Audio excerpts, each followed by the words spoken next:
The MAPCON barcode module can be an essential tool for operations that must have accurate, up-to-date information for inventory management, tracking, and reporting purposes. It can also be used as part of a company's accounting, purchasing, and operations. In this tutorial, we will look at how to set up barcode functionality within your MAPCON system, including how to configure barcodes, labels, and printing. Barcode functionality is available on both Lite and Pro versions of MAPCON.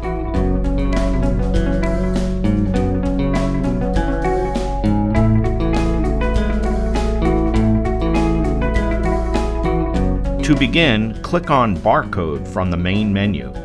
Here we'll see options for configuring barcodes and barcode labels, as well as options for printing a variety of labels, such as inventory, equipment, and preventive maintenance labels.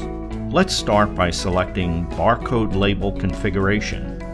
If the computer being used to access the barcode module does not have the proper barcode components installed, a pop-up window will appear asking users to download and install the necessary files. Administrative access is required for this install.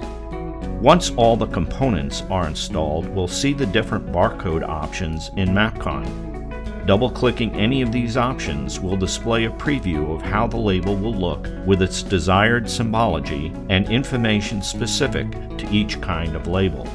The first four options in the symbology drop-down include a traditional barcode, while the last option is a QR code. QR codes are recommended for systems running MAPCON Mobile that integrate cameras from their phone or tablet in their barcoding. The more traditional style is recommended for those who use a separate dedicated barcode scanning device.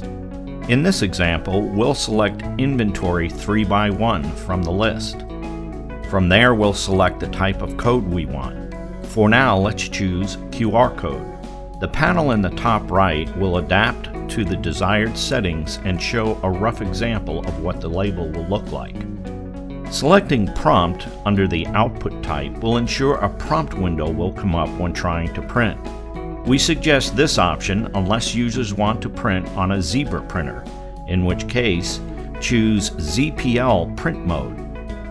Next, open this drop-down to select the desired printer for your labels. Once the configurations are set, click Save Record and close out of the window.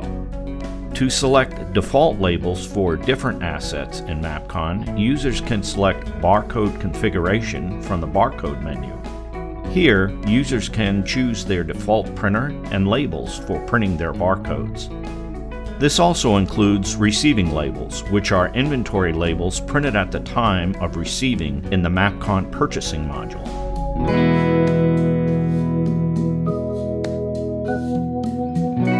There are multiple methods of printing barcode labels. If users are wanting to print a single label for a specific item, they can find that item in their system and print from there. For instance, to print a label for a piece of inventory, simply navigate to the inventory list, select that item, and find the barcode button towards the center of the screen. If Prompt was selected during the configuration, clicking this button will bring up a prompt to let users double-check their print settings before printing the label. Choose the desired printer, and the label will begin printing.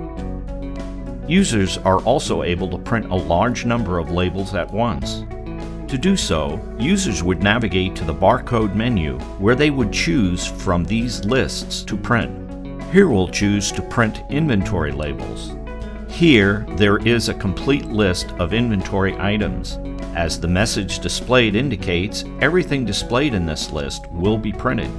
To reduce printed items, users can click this blue arrow to reveal panels to apply filters to the list of items. Once the list is finalized, select the size of label to print in the red drop-down at the top. When ready, click the Print Labels button. Be sure to check out our other barcoding tutorial where MAPCON team member Ethan Gunnels gives an overview of the barcode printer.